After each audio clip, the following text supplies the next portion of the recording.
ഞാൻ പറയും, ഞാൻ ഹിന്ദുക്കളായിരുന്നപ്പോൾ ഞാൻ ഒത്തിരി ചടങ്ങുണ്ട്. ചാകുമ്പോൾ പൂജ, ചാകുന്നിടം വരെ പൂജ, ചാകുമ്പോൾ ഒരു പൂജ, കുഴിച്ചു വെക്കുമ്പോൾ ഒരു പൂജ, പിന്നെ 5-ാം നാളിൽ സഞ്ചയനം, പിന്നെ 16 അടിയന്തരം, 41 അടിയന്തരം, പിന്നെ എല്ലാ വർഷവും വാവ്, പിന്നെ ആലുവായാലും കടലിലും പിന്നെ തൃക്കുന്നപ്പുഴയും പോയി ബലിയിടുക, മരിച്ചു പോയിട്ടില്ല. അപ്പം എന്താണ്, ഇതിനകത്തൊന്നും ഒരു രക്ഷയുമില്ല. ഉണ്ടോ? ഇപ്പം ഞാൻ ജീവിച്ചിരുന്നപ്പോൾ എൻ്റെ വിശ്വാസം, എൻ്റെ പ്രവൃത്തി സ്വർഗത്തിൽ എത്തിക്കുമായിരുന്നുവെങ്കിൽ മരിച്ചുപോയി എന്നെ സ്വർഗത്തിൽ കൊണ്ടുപോകാൻ വേണ്ടി പിന്നെ പൂജ നടത്തണോ? അല്ല, ഈ പുരോഹിതൻ വന്ന് അന്ന് പൂജ നടത്തിയാലും പിന്നെ സഞ്ചയനം നടത്തണോ?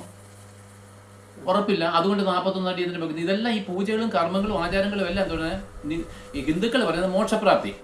മോക്ഷപ്രാപ്തി എന്ന് പറഞ്ഞാൽ ദൈവത്തോട് ചേരുകയാണുള്ളത്. അപ്പൊ എന്താണെന്ന് ചോദിച്ചു കഴിഞ്ഞാൽ, നമ്മൾ ജീവിച്ചിരുന്നപ്പോൾ ദൈവമായിട്ടുള്ള ശത്രുത്വമാണെന്നാണ് ഇതിന്റെ തെളിവ്. കാരണം ദൈവത്തിന്റെ അടുക്കലേക്ക് പിന്നെ ഉന്തി തള്ളി കൊണ്ടുപോകാം. ദൈവം കേൾക്കുന്നുണ്ടോ ഇത്? ഇല്ല, വ്യർത്ഥമായത്.